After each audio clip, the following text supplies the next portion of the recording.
Hello दोस्तों, स्वागत है आपका हमारी साइंस क्लासेस में। उम्मीद है आप लोग स्वस्थ होंगे। हम लोगों ने अभी तक ट्रायंगल्स और क्वाड्रिलेटरल ऑलमोस्ट जितनी बेसिक जानकारी थी वो कंप्लीट कर ली। आज से हम लोग क्लास 9th की मैथमेटिक्स का चैप्टर नंबर 6 डिस्कस करेंगे। 6.1 एक्सरसाइज है, उसकी जो इंट्रोडक्शन क्लास में हम सबसे पहले उसकी थ्योरम 6.1 कवर करेंगे। अब 6.1 थ्योरम क्या कह रही है? कहती है if two lines intersect each other then the vertically opposite angles are equal. ये कंडीशन हमने जब लाइंस एंगल्स पढ़ा था तो उसमें भी अपोजिट एंगल्स इक्वल होते हैं, ये बताया था। लेकिन आपको यहाँ पे प्रूव करना है कि आखिरकार ऐसा क्यों होता है। एक line segment A B, line segment एक हुआ, दूसरा लाइन सेगमेंट सी डी, ये क्या कर रहा है? एक पॉइंट ओ पर इंटरसेक्ट कर रहा है। अब ये दोनों लाइन सेगमेंट जब इस ओ पॉइंट पे इंटरसेक्ट कर रही हैं तो यहां से जो फॉर्म होने वाले एंगल्स हैं, जैसे कि हम एंगल ए ओ डी की बात करें और उसके opposite angle C O B की बात करें, तो ये क्या हो जाएगा? इसके vertically opposite. Similarly angle A O C opposite क्या हो जाएगा? एंगल डी ओ बी के। तो आपको प्रूव क्या करना है? Angle A O C equal to angle D O B. Similarly angle A O D equal to angle C O B के। मेनली ये आपको स्टेटमेंट प्रूव करना है। तो अब सबसे पहले हमने दो लाइन सेगमेंट ड्रॉ किए, लाइन सेगमेंट ए बी, और एक दूसरा लाइन सेगमेंट हमने ड्रॉ किया लाइन सेगमेंट सी डी। अब जब इन दोनों लाइन सेगमेंट पे देखते हैं तो सबसे पहले लाइन सेगमेंट ए बी पे ओ ए हमारे पास एक रे है। ओ ए, इस पे क्या है? एक ओ और सी, ये क्या है? रे है, रे है। सिमिलरली जब हम बात करते हैं लाइन सेगमेंट सी डी की तो उस पे आपको ओ और बी क्या दिख रहा है? ओ रे दिख रहा है। ओ और बी, ए भी क्या हो जाएगी? आपकी रे हो जाएगी। ये दोनों कंडीशंस आप अच्छे से आइडेंटिफाई कर सकते हैं। अब उसके बाद हमें प्रूव करना है कि ये एंगल्स क्यों वर्टिकली अपोजिट होते हैं। तो आप जब लाइन सेगमेंट ए बी की बात करेंगे तो ये जो प्रोड्यूसिंग ओ सी रे है, ये क्या कर रही है? यहाँ पे एडजेसेंट एंगल बना रही है। आप कहेंगे कि कौन कौन से? एंगल ए ओ सी और एंगल सी ओ बी, ये दोनों क्या है? एडजेसेंट एंगल हैं। तो एडजेसेंट एंगल का सम कितना होता है? 180 डिग्री। तो अब यहां से यदि हम लिखना चाहें फॉर्मेट तो हम कह सकते हैं angle A O C plus angle C O B equal to 180 degree. ये आप इसको फर्स्ट इक्वेशन मान लीजिए। सिमिलरली अब हम सेम कंडीशन बात करते हैं इस वाले पे।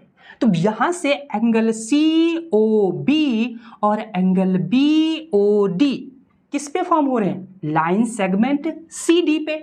तो इसको मेंशन कर लेते हैं, वो भी क्या होंगे? लीनियर पेयर के थ्रू 180 डिग्री। तो angle C O B plus angle B O D equal to कितना हो जाएगा? 180 डिग्री। ये आपकी सेकेंड इक्वेशन मान लीजिए। अब इसमें रीजन आप क्या लिखेंगे? इन दोनों में रीजन क्या लिखेंगे? तो रीजन जब लिखने का आएगा तो आप लिखेंगे लीनियर पेयर। क्यों? क्योंकि लीनियर पेयर एंगल का सम हमेशा क्या होता है? 180 डिग्री। एडजेसेंट एंगल कह दीजिए चाहे फिर आप लीनियर पेयर कह दीजिए। सेम कंडीशन इस पे भी। अब ये दो इक्वेशन आपके पास बन गई। अब इन दोनों इक्वेशन को क्या कर दीजिए? आप इक्वेलेट कर दीजिए। कैसे? तो आप यहां से लिख सकते हैं angle A O C plus angle C O B equal to angle C O B plus angle B O D. अब यहां से ध्यान देखो तो क्या एंगल COB इसमें भी दिख रहा है, एंगल CO इसमें भी दिख रहा है, तो ये दोनों क्या हो जाएंगे, कैंसिल आउट कर दीजिए। तो यहां से आपके पास क्या बचेगा, angle AOC equal to angle BOD। ये आपकी जो है पहली प्रूविंग आ जाएगी कि एंगल AOC अपोजिट किसके हो जाएगा, एंगल DOB के। ये आपकी फर्स्ट कंडीशन प्रूफ हो गई। सिमिलरली अब यहां से ध्यान से देखो तो आपके पास C और D पे तो इक्वेशन नंबर क्या, सेकेंड तो बनी ही बनी है, तो आपको इक्वेशन नंबर थर्ड बना लेनी है। तो अब इक्वेशन थर्ड किस पे बनेगी, लाइन सेगमेंट B और A पे। तो यहां से आप लिख सकते हैं angle BOD plus angle DOA equal to 180 degree, और ये इक्वेशन क्या हो जाएगी, आपकी थर्ड हो जाएगी। रीजन आप इसमें भी क्या लिखेंगे, लीनियर पेयर। अब क्या करना है आपको, इक्वेशन नंबर सेकेंड और इक्वेशन नंबर थर्ड को एलिमिनेट करना है। तो जब आप इक्वेशन नंबर सेकेंड और इक्वेशन नंबर थर्ड को एलिमिनेट करेंगे तो ये क्या लिख सकते हैं, angle COB plus angle BOD, angle BOD equal to किसके हो जाएंगे, angle BOD plus angle DOA के। अब यहां से ध्यान से देखो तो एंगल BOD दोनों में क्या है, कॉमन है, तो यहां दोनों साइड क्या इक्वल है, तो यहां से क्या कैंसिल आउट कर दीजिए। तो आपके पास क्या बचेगा, angle COB equal to angle DOA, और यही आपको क्या प्रूव करना था। आप इसको क्या एंगल BOC भी लिख सकते हैं इक्वल टू एंगल AOD, चाहे angle COB equal to DOA, और यही तो आपको प्रूव करना था, angle AOD equal to angle COB। तो यहां से आपने क्या बाइलिनियर पेयर के थ्रू आपने क्या देखा, जब भी किसी स्ट्रेट लाइन पे कोई रे ड्रॉ होती है तो वहां पर जो एडजेसेंट एंगल बनते हैं उनका सम 180 डिग्री होता है। तो उससे आपने इक्वेशन डेराइव की और फिर आपने प्रूव कर दिया कि angle AOC equal to angle DOB, और दूसरी इक्वेशन में आपने क्या प्रूव किया, angle AOD equal to angle COB। अब आपके बुक में एक टर्म और दिया होगा एक्सियोम। एक्सियोम क्या होता है, एक्सियोम की जब हम बात करेंगे, एक्सियोम तो कुछ नहीं, ये कुल मिलाकर के एक मैथमेटिकली टर्म में एक थ्योरम ही है जो बताती है कि जब भी एक स्ट्रेट लाइन पे कोई रे प्रोड्यूस की जाती है तो उसके जो एडजेसेंट एंगल का सम होता है वो ऑलवेज 180 डिग्री होता है। मतलब यदि आपके पास ये एक लाइन AB है और इस पे एक रे प्रोड्यूस कर दी गई है OC, तो यहाँ पे जो फॉर्म होने वाले एंगल, सपोज ये क्या है X और इसको Y, तो ये XY angle XY equal to कितना होगा 180 डिग्री का। ये एक्सियोम आपका फर्स्ट कहता है। सिमिलरली एक एक्सियोम और आपको मिलेगा, एक्सियोम नंबर सेकेंड, वो क्या बताता है, if to angle sum is 180 degree that means जो नॉन कॉमन साइड्स होगी वो ऑलवेज एक स्ट्रेट लाइन होगी। मतलब यदि कुछ पल के लिए हम क्या करें, इस लाइन को क्या कर दें, इरेज कर दें, और यहां से फॉर्म होने वाले जो एंगल XY है, सिर्फ एंगल आपको पता हो, तो दैट मीन्स ये जो लाइन होगी, लाइन सेगमेंट AB, ये ऑलवेज एक क्या होगी, स्ट्रेट लाइन होगी। कैसी होगी, स्ट्रेट लाइन होगी। आइए बात करते हैं एग्जाम्पल नंबर फर्स्ट की। गिवन कर रखा है, in figure lines PQ and RS intersect each other at point O if angle POR ratio angle ROQ equal to 5:7, find all the angles। आपको गिवन क्या कर रखा है, एंगल POR मतलब POR इसका रेशियो और किसका रेशियो, एंगल ROQ का, मतलब जो लाइन सेगमेंट PQ पे एंगल फॉर्म हो रहे हैं मेनली उसकी बात की गई है। अब ये लाइन सेगमेंट पी क्यू क्या है, एक स्ट्रेट लाइन है, मतलब यहाँ पे जो फॉर्म होने वाले एंगल होंगे वो क्या होंगे, एडजेसेंट एंगल होंगे, और एडजेसेंट एंगल का सम कितना होता है 180 डिग्री। तो ओवरऑल ये जो आपका रेशियो गिवन कर रखा है 5:7, इसी की वैल्यू तो 180 डिग्री गिवन है, और आपको सारे एंगल फॉर्म करना है, मतलब फाइंड करना है। तो लेट्स हम मान लेते हैं कि ओवरऑल रेशियो इसको हम एक्स के टर्म में मान लेते हैं। तो यदि आपने एक्स के टर्म में मान लिया तो angle P O R equal क्या हो जाएगा 5x, और एंगल आर ओ क्यू क्या हो जाएगा 7x। लेट द रेशियो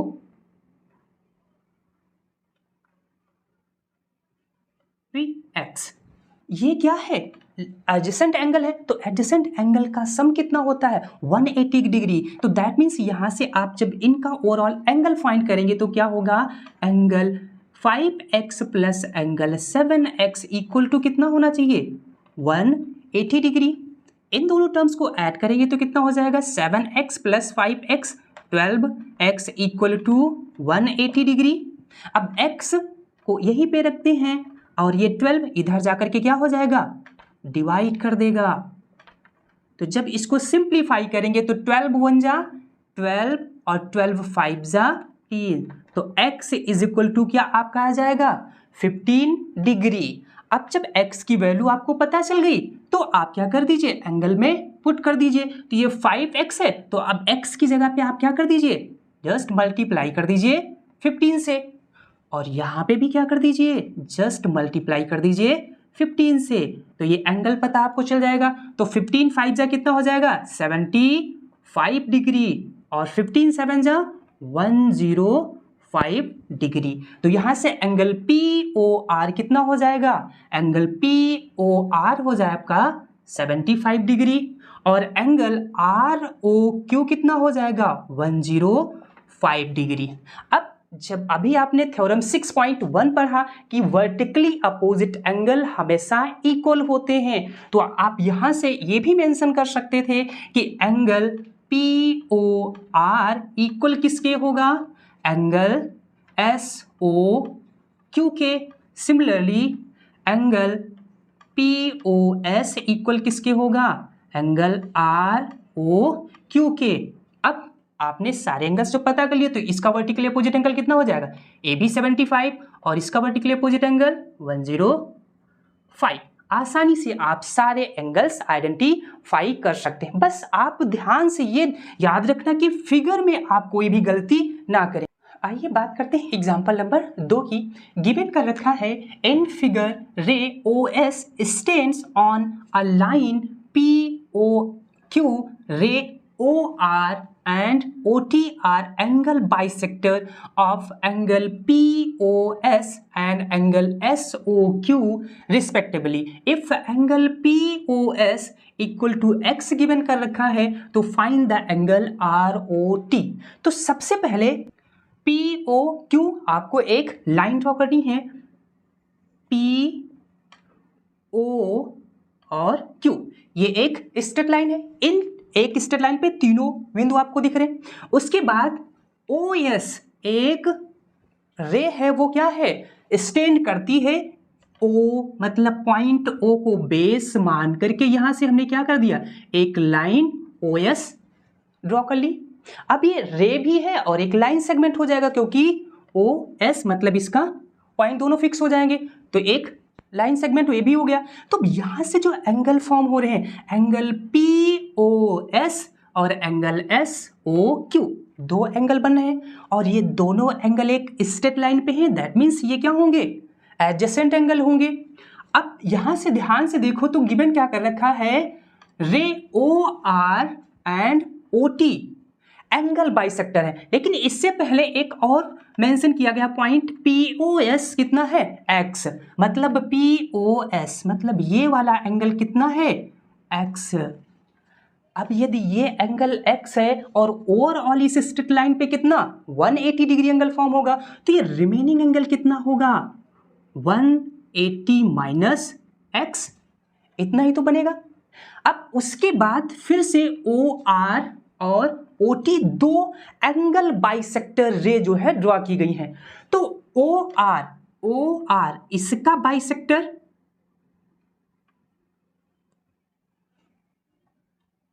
और सिमिलरली OT मतलब इस एंगल का बाइसेक्टर ये ड्रॉ किया गया है। अब जब ये बाइसेक्टर हैं तो यहाँ पे जो एंगल अभी फॉर्म हो रहे थे उनको भी तो क्या करेंगे, बाइसेक्ट कर देंगे, मतलब दो इक्वल पार्ट में डिवाइड कर देंगे। तो अब ये ओवरऑल एंगल x था तो ये रिमेनिंग एंगल कितना होगा, तो कहेंगे सर ये x/2 और सिमिलरली ये एंगल कितना होगा, ये भी x/2 हो जाएगा। सिमिलरली जब हम इस एंगल की बात करेंगे तो ये कितना हो जाएगा 180 माइनस x/2। सिमिलरली ये एंगल कितना हो जाएगा 180 माइनस x/2। यही तो हो जाएंगे, क्योंकि इस एक स्ट्रेट लाइन पे कितने चार एंगल फॉर्म होंगे, कौन कौन से, एंगल POR, एंगल ROS और angle SOT, similarly angle TOQ। आपसे एंगल पूछा कौन है, तो देखो एंगल ROT आपसे पूछा है, एंगल ROT। अब इस फिगर के अकॉर्डिंग देखें तो एंगल ROT किसके इक्वल होगा, एक x/2 है और एक 180 माइनस x/2 है, मतलब x/2 plus angle 180 minus x/2। आपको इसकी वैल्यू ही तो पता करनी है। अब ओवरऑल ये स्ट्रेट लाइन थी, 180 डिग्री एंगल फॉर्म होगा, तो इन चारों एंगल का सम कितना होगा 180 डिग्री। तो अब यहां से यदि हम लिखें ओवरऑल एंगल्स, तो angle x/2 plus angle x/2 plus angle 180 minus x/2 plus angle 180 minus x/2 equal कितना होगा 180 डिग्री के। अब यहां से देखिए दो दो बार ये टर्म्स दिख रहे हैं, तो यहां से क्या करिए दो कॉमन ले लीजिए, रिमेनिंग आपके के पास क्या बचेगा x/2 plus 180 minus x/2 equal to 180 degree. अब दो इधर क्या मल्टीप्लाइड में, इधर जाकर के क्या करेगा इस वैल्यू को डिवाइड कर देगा, या फिर यहां से आप डायरेक्ट कैंसिल आउट कर दीजिए, तो ये कितने 90 टाइम्स जाएगा। तो यहां पे बचेगा क्या angle x/2 plus 180 minus x/2 equal to 90 degree. और आप ध्यान से देखिए तो क्या है एंगल ROT इक्वल कितना है x/2 प्लस 180 माइनस x/2, तो कितना हो जाएगा एंगल 90 डिग्री। इट मीन्स ये जो आपका एंगल ओवरऑल फॉर्म हो रहा था कौन सा एंगल ROT कितना हो जाएगा 90 डिग्री। ये आपने केस जब लाइंस एंड एंगल्स का हमने बेसिक पार्ट बताया था तो उसमें भी बताया था, जब एक किसी स्ट्रेट लाइन पे एक एडजेसेंट एंगल जो फॉर्म होते हैं उनके इंटीरियर एंगल बाइसेक्टर और एक्सटीरियर एंगल बाइसेक्टर का एक एक पार्ट जब हम ऐड करते हैं तो वो ऑलवेज 90 डिग्री के इक्वल होता है। वही केस यहाँ पे भी मेंशन किया गया है। तो उम्मीद है ये जो दो एग्जांपल्स करवाए गए और जो थ्योरम 6.1 बताई गई आपको अच्छे से समझ में आई होगी। इसी से रिलेट करके आपकी जो एक्सरसाइज 6.1 है उसके सारे क्वेश्चंस जो है बेस ऑन है। आपको उस एक्सरसाइज का सॉल्यूशन अगले वीडियो में प्रोवाइड कर दिया जाएगा, लेकिन उससे पहले इस सारे कॉन्सेप्ट को आप अच्छे से अपने कॉपी में नोट डाउन करिएगा और फिर उसके बाद इन एग्जाम्पल के साथ साथ एक्सरसाइज भी खुद से करिएगा। फिर भी यदि कोई डाउट आता है तो डिस्क्रिप्शन बॉक्स में हमारी इंस्टाग्राम की आईडी का लिंक प्रोवाइड है, उस पर बेझिझक आप अपना क्वेश्चन पोस्ट कर सकते हैं, उसका सोल्यूशन आपको प्रोवाइड किया जाएगा। वैसे तो आपको एक्सरसाइज का सोल्यूशन अगले वीडियो में प्रोवाइड किया जाएगा। यदि अच्छे से बेहतर कंटेंट आपको समझ में आ रहा है तो आप अपने दोस्तों को भी शेयर करिए, अपने रिश्तेदारों को भी शेयर करिए, जिससे क्या उनको भी ये फ्री ऑफ कंटेंट का प्रॉफिट मिल सके।